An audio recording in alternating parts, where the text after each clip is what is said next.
নবীনগর জুলাইপাড়া আল কাদরিয়া দরবার শরীফের 2 দিন ব্যাপী ইসালে সওয়াব ও দোয়া মাহফিল অনুষ্ঠিত। ভিশন ব্রাহ্মণবাড়িয়া নিউজ, সত্য প্রকাশে আপোষহীন।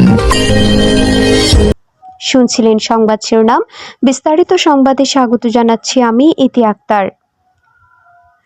নবীনগর উপজেলার শিবপুর ইউনিয়ন জুলাইপাড়া আল কাদরিয়া দরবার শরীফের হজরত মাওলানা সৈয়দ মোহাম্মদ আব্দুল কাদের শাহ রাহমাতুল্লাহি আলাইহির স্মরণে ও পীর তরিকত সুফি সাধক সৈয়দ মোহাম্মদ আক্তার হুসেন নুসুর শাহ এর উদ্যোগে 37তম 2 দিন ব্যাপী এই ইসালে সওয়াব ও দোয়ার মাহফিল অনুষ্ঠিত হয়েছে।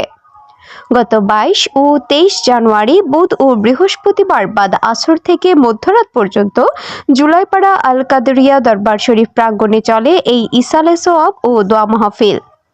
উক্ত ইসালে সওয়াব ও দোয়া মাহফিলের প্রধান অতিথি হিসেবে বক্তব্য রাখেন ব্রাহ্মণবাড়িয়া জেলা বিএনপির আহ্বায়ক ও নবীনগর উপজেলা বিএনপির সভাপতি অ্যাডভোকেট এম.এ. মান্নান।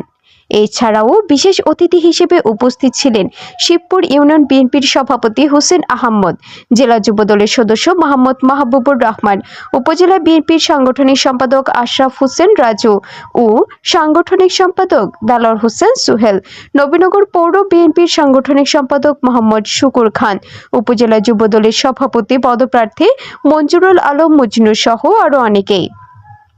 অনুষ্ঠিত এই ইসালে সওয়াব ও দোয়ার মাহফিল শুভ আগমন করেন হযরত মাওলানা সৈয়দ মোহাম্মদ মুসা শাহ পীর সাহেব।